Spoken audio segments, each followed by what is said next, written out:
The night is dark, the stories are real, and I am Dr. Spooky. Tonight we are going to Miami, the magic city, where palm trees sway in the ocean breeze, where neon lights reflect off the water, where millions come seeking paradise. But beneath the glamour, beneath the beaches and the nightlife, Miami has secrets. Dark secrets that the tourism board does not want you to know about. 5 documented cases, 5 locations across Miami-Dade County, from South Beach to Little Havana, from Brickell to Wynwood, from Coconut Grove to the Everglades Edge. 5 nightmares that happened in the city of eternal sunshine. These are not folklore. These are police reports, medical examiner files, witness testimonies, all real, all unsolved, all waiting for you in the Miami heat. Subscribe to Dr. Spooky for horror that feels real, because it is. Hit that notification bell. Miami has more stories to tell, and I will guide you through every terrifying moment. Let us begin with South Beach. In June 2019, a couple from Atlanta checked into the Carlisle Hotel on Ocean Drive. The Carlisle is an iconic Art Deco building, built in 1941, featured in movies, photographed by millions of tourists. Room 302 had recently been renovated, new furniture, new paint, but they kept one original piece, a full-length mirror from 1941 mounted on the bathroom wall. The couple was named David and Jessica Warren. They were celebrating their 5th wedding anniversary. They arrived on Friday evening and planned to stay until Monday morning. Saturday night, they went out to dinner on Lincoln Road. They returned to the hotel around midnight. Jessica went to the bathroom to remove her makeup. That is when she noticed something in the mirror. Behind her reflection, standing in the shower, was a woman, an older woman in a white dress, staring directly at Jessica. Jessica screamed. David ran into the bathroom. The woman was gone. They searched the entire room. The door was locked from inside. The windows were closed. Nobody could have entered or left. Jessica was shaken, but tried to rationalize it. The lighting, the drinks at dinner, her tired eyes. They went to sleep. At 3:14 in the morning, David woke up to Jessica screaming again. She was standing in front of the bathroom mirror, pointing at it, crying hysterically. She said the woman was there again, this time reaching out of the mirror toward her. David saw nothing. But Jessica was terrified. They checked out immediately, left at 3:30 in the morning. The hotel refunded their money without question. The next guests in room 302 checked in Monday afternoon. A businessman from Chicago named Marcus Chen. He was staying for a week. That night, he called the front desk at 2:47 in the morning. He said someone was in his room, a woman in a white dress, standing in the bathroom doorway, staring at him. Security came immediately. They found Marcus in the hallway. He refused to go back inside. He checked out and moved to a different hotel. The hotel manager reviewed security footage. Nobody had entered or left room 302. The door had remained locked, but now 2 separate guests had reported seeing the same woman. The hotel hired a paranormal investigation team. They spent 3 nights in room 302. They set up cameras, recording equipment, motion sensors. On the second night, their equipment captured something. At 3:14 in the morning, all the cameras malfunctioned simultaneously. When they came back online 7 minutes later, the bathroom mirror had a message written on it, written from the inside of the glass, as if someone had traced letters backwards so they could be read from outside. The message said, Room 412, 1952. The investigators researched hotel records. In 1952, a woman named Dorothy Keller had been staying in room 412. She was found dead in her bathtub. The cause of death was ruled as drowning. But there were suspicious circumstances, bruises on her arms. Her room had been ransacked. Her jewelry was missing. The police investigated it as a possible murder, but never found a suspect. The case went cold. Dorothy Keller was buried in a Miami cemetery. Her murder was never solved. The investigators discovered something else. The mirror in room 302 had originally been in room 412. It was moved during renovations in 1987. Someone had taken the mirror from the room where Dorothy died and installed it in a different room. The hotel removed the mirror immediately. They sealed it in storage. They repainted the bathroom, installed a new modern mirror. Problem solved. But guests continued to report strange occurrences in room 302. Voices in the bathroom, the sound of water running when the faucet was off, the smell of perfume, old perfume from decades ago. The hotel stopped renting room 302. They converted it into storage space, but the mirror remained in the basement, sealed in plastic, covered with cloth. Nobody wanted to touch it. In December 2020, a maintenance worker named Carlos Mendez was sent to the basement to retrieve supplies. He noticed the covered mirror leaning against the wall. Curious, he pulled back the cloth. In the reflection, he saw a woman in a white dress standing behind him. He turned around. Nobody was there. He looked back at the mirror. The woman was closer now, reaching toward him. Carlos ran. He quit his job that same day. He refused to go back to the hotel. When other employees asked him what happened, he would only say, "She wants out." The mirror is still in the basement of the Carlisle Hotel, still covered, still sealed. The hotel management knows it is there. They know what it shows, but they cannot bring themselves to destroy it. They cannot explain why. If you ever stay at the Carlisle Hotel on Ocean Drive, ask for any room except 302. And if they tell you that room does not exist anymore, you will know why. Because some reflections show more than what is standing in front of them. Some mirrors remember the people who died looking into them, and sometimes those people are still looking back. Brickell is where Miami builds upward, luxury high-rise condos, glass towers, waterfront views. In September 2021, a building called Icon Brickell Tower 3 had a problem. Residents on the 42nd floor kept hearing screaming. It started on September 6th. A resident named Maria Santos called building security at 2:30 in the morning.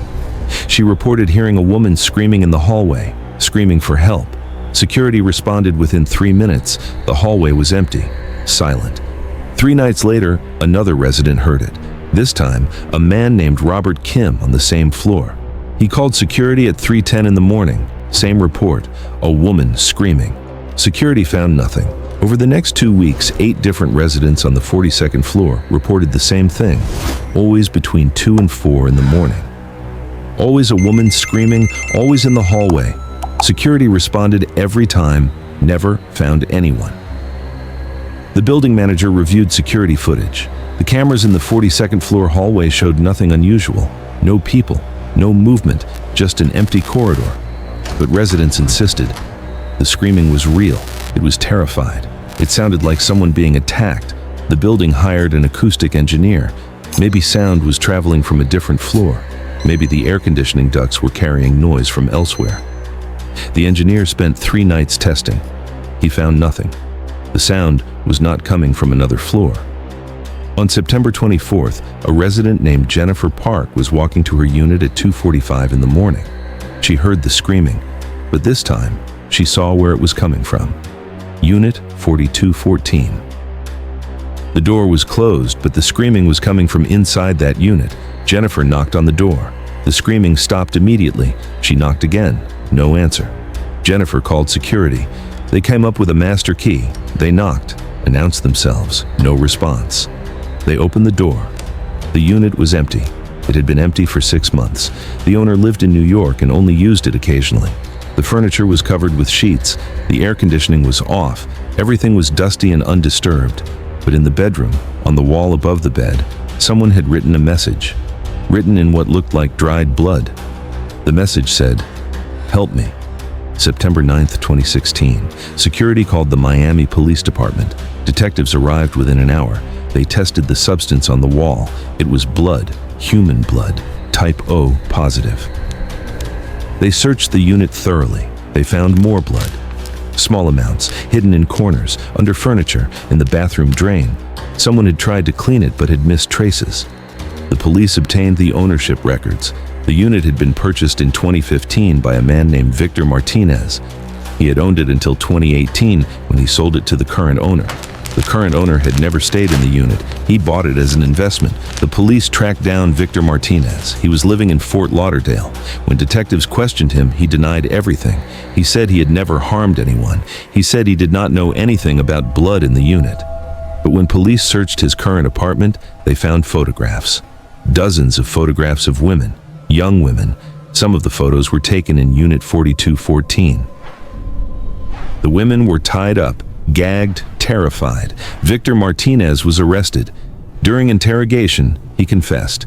He had been luring women to the Brickell unit for 3 years. Between 2015 and 2018, he would meet them online, on dating apps. He would invite them to his luxury condo, show them the views, offer them drinks. Then he would drug them, tie them up, assault them. He claimed he always let them go afterward. He said nobody had died. He said the blood on the wall was from one woman who had fought back.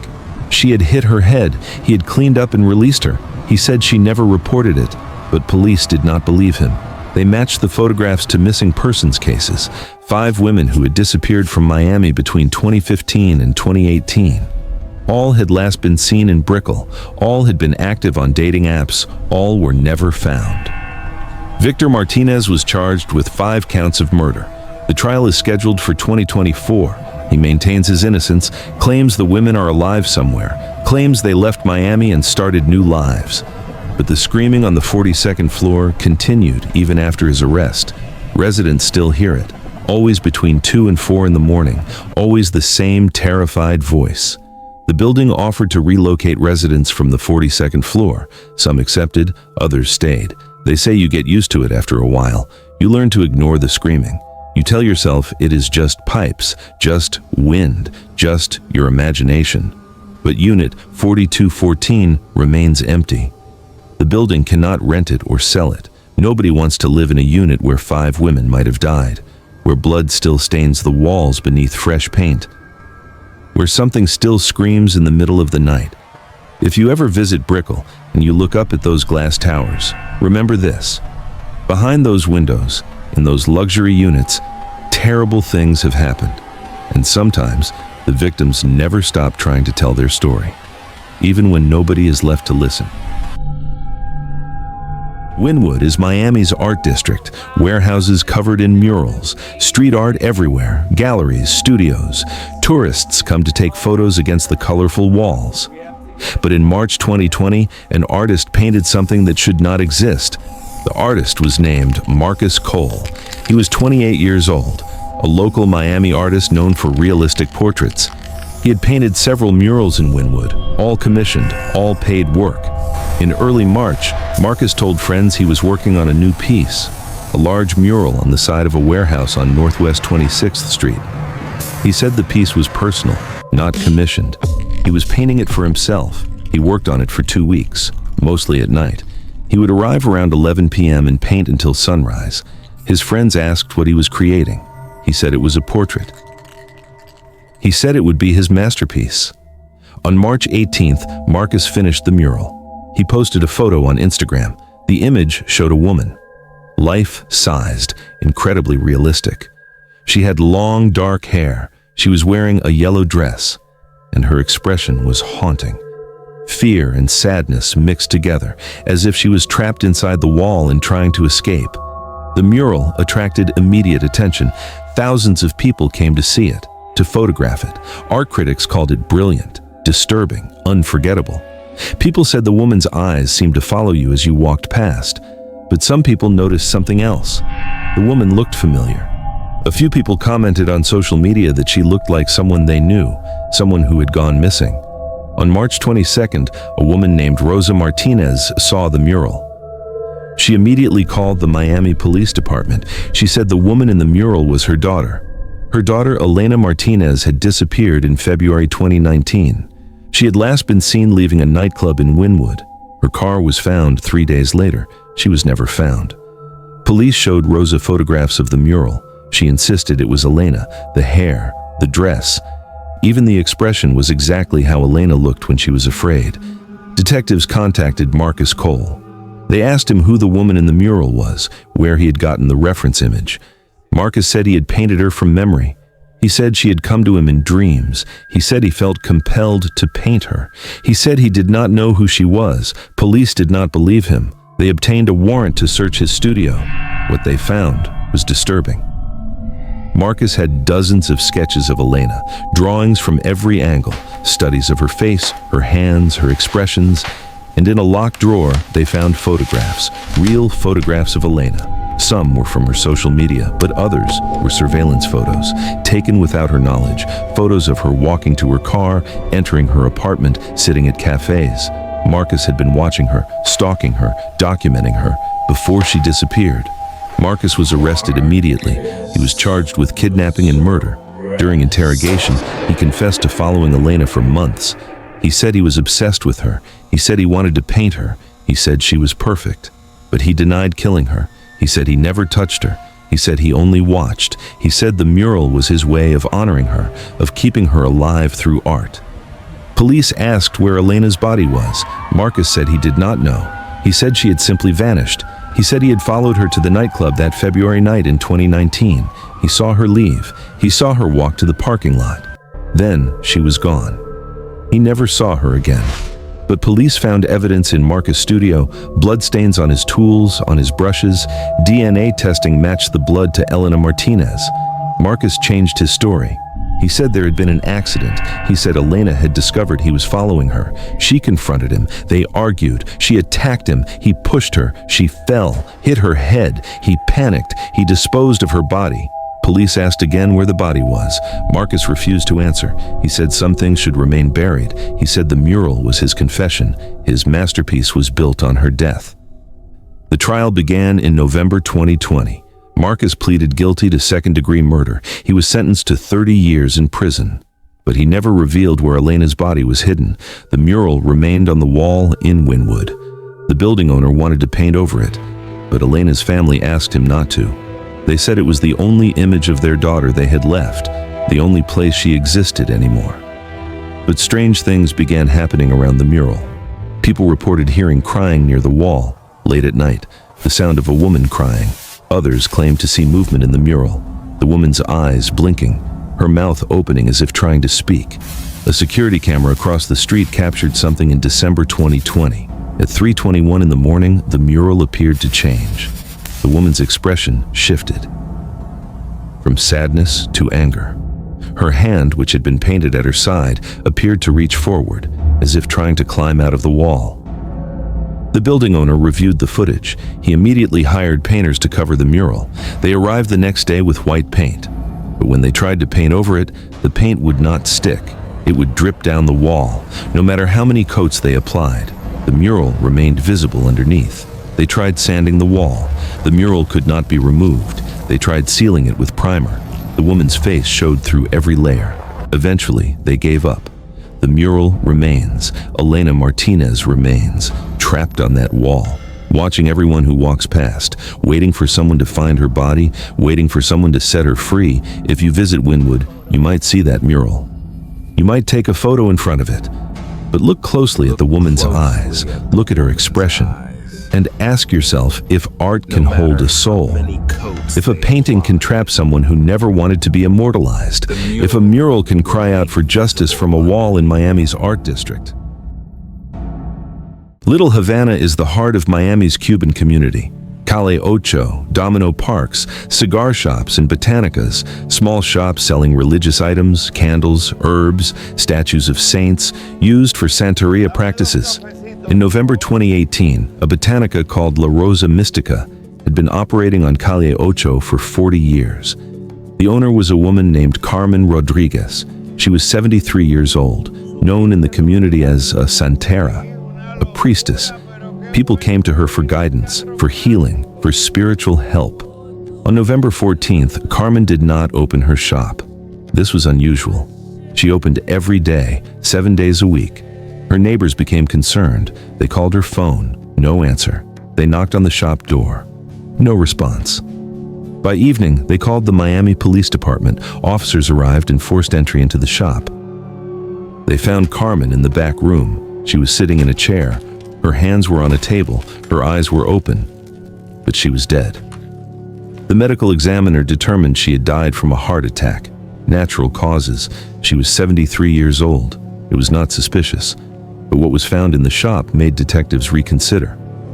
In the back room where Carmen died, there was an altar. Santeria altars are common in botanicas. They hold offerings, candles, photos of ancestors.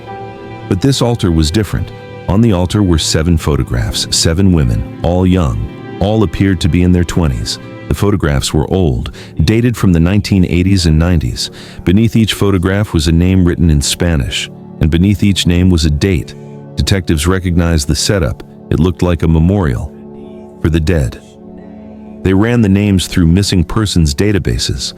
All 7 women had been reported missing from Miami between 1984 and 1997. All had disappeared without a trace.